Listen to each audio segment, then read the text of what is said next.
தாய்ப்பாசத்தினால் தனது மகன் மருத்துவர் பாலாஜியை தாக்கியதாக கைது செய்யப்பட்ட விக்னேஷின் தாயார் பிரேமா பேட்டி. தன்னை மருத்துவர் மோசமாக நடத்தியதை நினைத்து மருத்துவரை விக்னேஷ் தாக்கியிருக்கலாம் எனவும் கருத்து.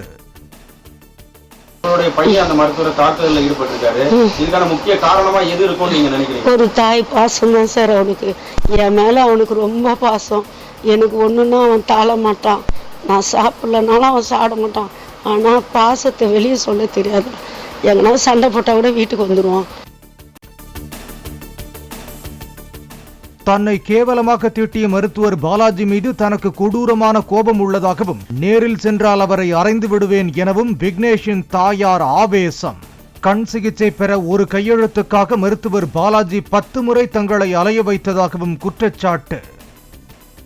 ஒரு கண் ஹாஸ்பிட்டலுக்கு ஒரு கையெழுத்து போடுறதுக்கு 10 வாட்டி தெரிஞ்சிருப்பீங்களா? 10 வாட்டி தெரிய வச்சார் அவரு. நீ கண்ணு பார்த்துக்கிட்டு நான் கையெழுத்து போடணுமா? அவர் என்ன கேட்குறாரு. அங்கே கையெழுத்து போடலன்னா பார்க்க மாட்டுறாங்க. எக்மோர் கண் ஆஸ்பத்திரியில் நீ கவர்மெண்ட்டில் தான் பண்ணலாம், பண்ணாதான் நான் உனக்கு கீமோ போடுறேன் சொல்கிறாரு.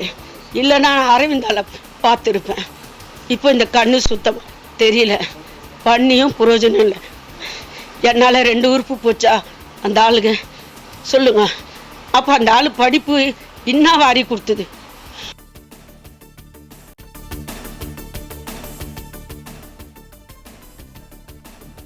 ஒருமுறை கூட தனக்கு ஏற்பட்டுள்ள நோய் தாக்கம் குறித்து மருத்துவர் பாலாஜி தெளிவாக கூறியதே இல்லை என விக்னேஷின் தாய் குற்றச்சாட்டு. மருத்துவர் பாலாஜியின் சொத்தையா கேட்டேன், நல்ல சிகிச்சை தானே கேட்டேன் எனவும் ஆவேசம். நான் டாக்டரா நீ டாக்டரா? இப்போ கூட ஒன்றுமே இல்லை. ஏமா உனக்கு இந்த பிரச்சனைங்கம்மா, கீமோ வேணாம், இதை ஃபஸ்ட்டு சரி பண்ணுன்னா நான் கண்டிப்பாக சரி பண்ணிடுறேன். அவர் ஒண்டி தான் பேசணும், யாருமே பேசக்கூடாது அவர்கிட்ட. நீ பேசினா நோட்டை தூக்கி அடிப்பார், பார்க்க மாட்டார். போ அப்படின்னு வரும். அப்படியே அதிரும், அந்த சண்டை அதிரும். நான் உன் சொத்தை கட்டணா எனக்கு சார், எனக்கு இந்த மாதிரி இருக்கு சார், இதுக்கு நீ பதில் நீ தானே சொல்லணும். நானா டாக்டரு? இப்போ ஊசி போடுற, நான் சொல்கிறேன் எனக்கு இந்த மாதிரி கையெல்லாம் மறுத்து இருக்கு சார். எல்லாம் கேட்பாரு, நோட்டை தூக்கி தொப்புன்னு போடுவார். அப்போ உங்களுக்கு எப்படி இருக்கும்?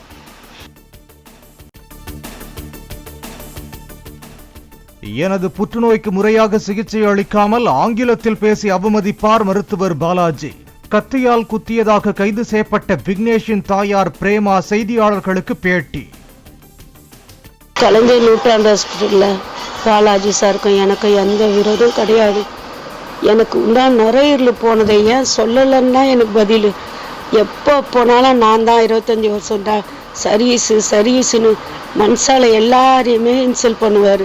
ஒரு நாள் 2 வாட்டி நோட்டை தூக்கி என் கீழே அடித்தார். இங்கிலீஷ்லேயே என்னை திட்டுறாரு. என் தங்கச்சி பையனை என் வீட்டுக்கு வர மருமகளும் கூட இட்டுன்னு போகிறேன். அவங்களுக்கு புரியுது, சிரிச்சுதுங்க. எனக்கு புரியல, நான் கம்முன்னு இருந்தேன். அவர் படித்த திமிரை காட்டுறாரு. நான் படிக்காத பக்குவத்தோட கம்முன்னு அந்த நோட்டை வாங்கி நான் வந்துட்டேன்.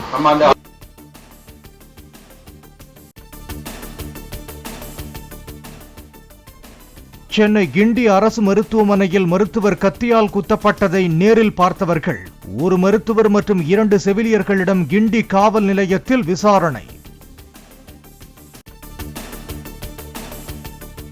கிண்டி அரசு மருத்துவமனையில் பணியில் இருந்த மருத்துவர் கத்தியால் குத்தப்பட்ட சம்பவம் அதிர்ச்சி அளிப்பதாக முதலமைச்சர் மு.க. ஸ்டாலின் கருத்து.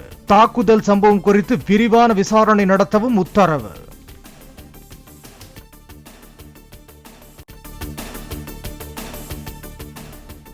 சென்னை கிண்டி அரசு மருத்துவமனையில் மருத்துவரை கத்தியால் குத்திய இளைஞர் மீது கடுமையான சட்ட நடவடிக்கை. துணை முதலமைச்சர் உதயநிதி ஸ்டாலின் உறுதி.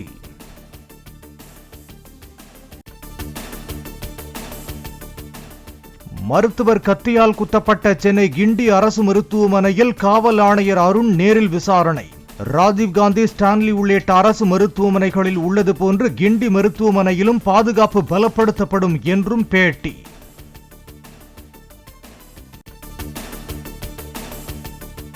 சென்னை கிண்டி அரசு மருத்துவமனையில் மருத்துவரை கத்தியால் குத்திய இளைஞர் விக்னேஷ் மீது 7 பிரிவுகளின் கீழ் வழக்கு பதிவு.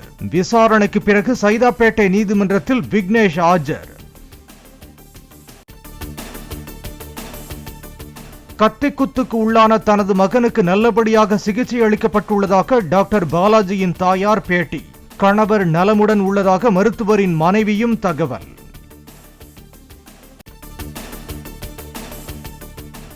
வேலைநிறுத்த அறிவிப்பை வாபஸ் பெற்றது அனைத்து அரசு மருத்துவர்கள் சங்கம். கிண்டியில் அரசு மருத்துவமனையில் மருத்துவரை கத்தியால் குத்தியதை கண்டித்து போராட்டம் அறிவித்திருந்த நிலையில் அரசு நடத்திய பேச்சுவார்த்தையில் உடன்பாடு.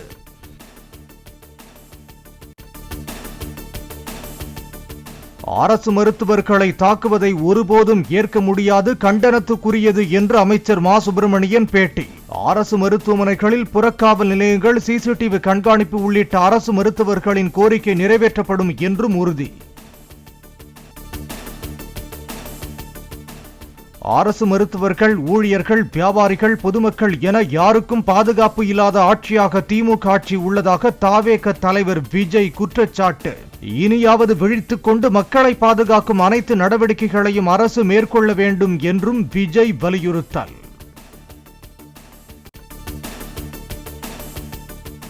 தமிழ்நாடு முழுவதும் வியாழக்கிழமையன்று கவன ஈர்ப்பு ஆர்ப்பாட்டம் மட்டும் நடைபெறும் என அரசு மருத்துவர்கள் சங்கம் அறிவிப்பு.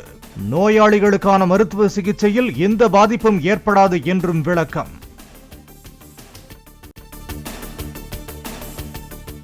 பாஜகவுடன் கூட்டணி இல்லை என ஏற்கனவே தெளிவுபடுத்தியுள்ளதாகவும் அந்த நிலைப்பாட்டில் எந்த மாற்றமும் இல்லை எனவும் இபிஎஸ் விளக்கம். ஒத்த கருத்துடைய கட்சிகளுடன் கூட்டணி என்பதை இத்துடன் பொருத்தி பார்க்க கூடாது எனவும் பேட்டி. தென்மேற்கு வங்கக்கடல் பகுதியில் நிலவி வந்த குறைந்த காற்றழுத்த தாழ்வு பகுதி வலுவிழந்தது. வட தமிழ்நாடு, தெற்கு ஆந்திர கடலோர பகுதிகளுக்கு அருகே வளிமண்டல சுழற்சியாக நிலை கொண்டுள்ளதாக வானிலை மையம் தகவல்.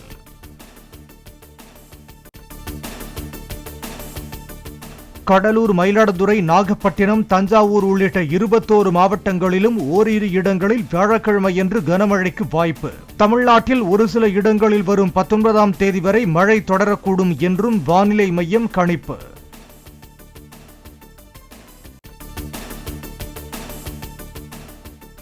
பத்து மாநிலங்களில் உள்ள 31 சட்டமன்ற தொகுதிகளுக்கு இடைத்தேர்தல் வாக்குப்பதிவு நிறைவு.